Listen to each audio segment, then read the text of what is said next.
Hey, what's up, Sam? I was just calling as a fan of the show and as somebody who's agreeable to some of Sam Harris's positions. I just kind of wanted to, I don't know, have a short little conversation with you. That's what I was talking about. Okay. I think the thing about Sam Harris is when people call him a neocon, it's kind of a strange thing to me. Okay. And the reason is because, like, for example, he didn't support the Iraq War. I honestly don't know what Sam Harris's positions are, Pakistan, Yemen, Afghanistan, Somalia. He probably didn't support Afghanistan. He's not one of these guys who comes out against the Iran deal. He's not one of these guys who wants to fight on both sides of Syria. And so I think really the problem that I have with Sam Harris is his bad philosophy. It seems like he sets up these philosophical things and kind of justifies something that he didn't actually agree with, or maybe he somewhat agreed with it, but mostly disagrees with it on the back end of it happening. And I think that's mostly the problem that I have with Sam Harris. Well, look, I don't care about Sam Harris. I mean, I don't have a problem with Sam Harris. I just have a problem with the acceptance of a couple of his positions. Now, in terms of his Iraq war support, I don't know. He says, I mean, from what I've read, he seemed to have been a little ambivalent about the Iraq war. Somebody just sent me a video. I haven't had a chance to look at it from, the University Synagogue. And oddly enough, November 28th, 2011. That's when it was uploaded. And this guy claims that in it, Sam Harris said, we should have gone into Iraq with everybody. I don't know what that means. But look, I don't care.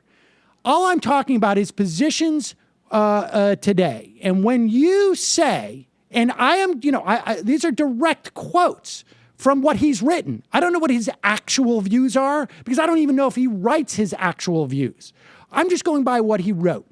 And when you write and say, as he did on that Dan Carlin podcast, that the moral perspective on Islam that has the most clarity is the Christian right. And the most accurate assessment of the risk presented by Islam to Europe is held by the fascists. And you say that you have a problem with, from a liberal perspective, that Islam does not adopt these policies at the very least. And frankly, the most sophisticated definition. There's a lot of people use neocon for all sorts of things.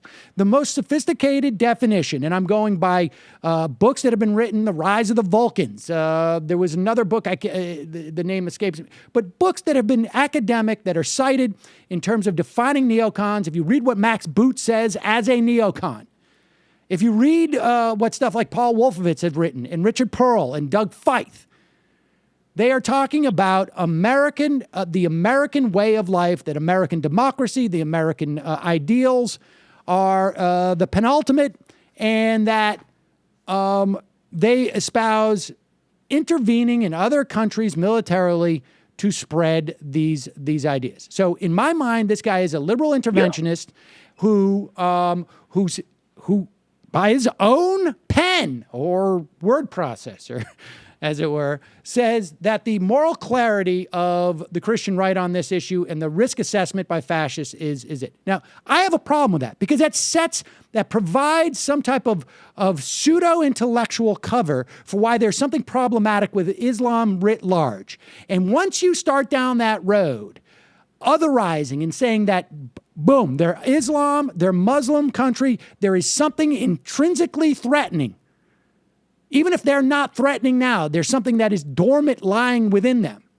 And that's what his argument, I don't know how else you interpret his argument that, well, there's a subset of people who are extremists who act on their stuff, but there's this other subset that's even much larger And I don't know if, according to him, it's the majority of the 1.6 billion Muslims in the world, or just a plurality, or what, that agrees with these people. And the implication there is that there's something fundamentally wrong. It ignores some of the basic dynamics that are going on in these countries that are problematic, where you have a rich oligarchy or a dictator that is basically using religion as one element in which for them to keep power. It's either to drive, to create a fundamentalist extremist, movement that will hurt your other followers. I mean, we see this all the time. That's why there were madrasas set up in Pakistan, was to go fight the Soviet Union.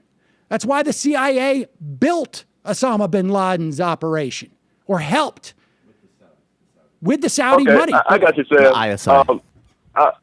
You just said a lot. I just wanted to.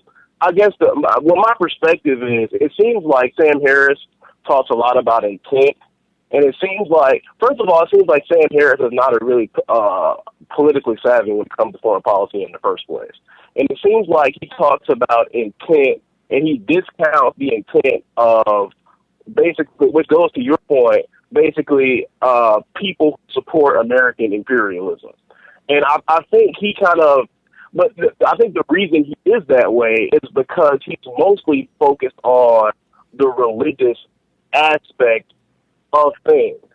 And when it comes to criticisms of Islam, like I said, I agree with him on some things, and I disagree with him on other things. But I think Sam Harris is really kind of, he has the positions he does. He thinks the way he does is a backlash to certain ideas about religion that people on the left have that I think are problematic. Yeah. And like just for one example, I think I heard Reza Aslan say at some point, he was like, people don't. He put it the way, people basically put their values into their religion, yes, which is true. But people also get their values from religion as well. And the thing is, it's a very complex and nuanced thing to talk about.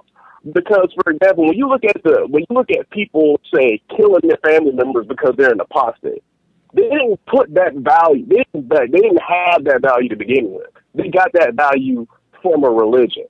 But it's not that. That's also looking at it from one side of a skewed perspective. I think Sam Harris is mostly talking about the religious aspect of things, and he's kind of ignorant on the actual political realities of some of the stuff he talks about.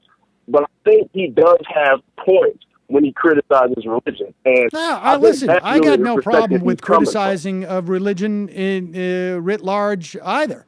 But to say that there is something endemic in Islam that is a threat and is well, see, Sam, I kind of actually agree with that. I agree that there are things endemic in religions that are a threat. And it's not just Islam, it's pretty much every religion. And I think the thing is, I don't know, it's hard. The thing is, Sam Harris, he's really big into philosophy, and it's kind of hard to pin him down on what he's talking about. Well, that's the other thing, too, is that I think he qualifies every statement. I agree with the premise that there are threats in religion. I don't agree that it's the only or even the primary. I don't even know if you can assess if it's a primary threat or not, because it's like a cake. It's like once you put the sugar and the flour and the eggs and whatever, you put it in the oven and it comes out. Where's the sugar in the cake? You don't know. It's just a big cultural, religious, geopolitical cake, basically. Yeah, I mean, I get your point. I mean, and I would also make the point, look, there's a danger inherent in atheism too, right? Because the danger inherent in atheism would go like this, where you start to demonize and to otherize another group of people because of their a broad belief, in which it ends up being a broad sort of association for the vast majority of them, and you begin to make this argument that they are fundamentally, a broader threat, and that could lead us into war. I mean, the point being that in any ideology, there is a threat baked into it. In any belief system, there is something that can be considered threatening on some level. That's just the way I happen to, All right, I got to go. I appreciate the call, though. All right, thanks, man. Thanks.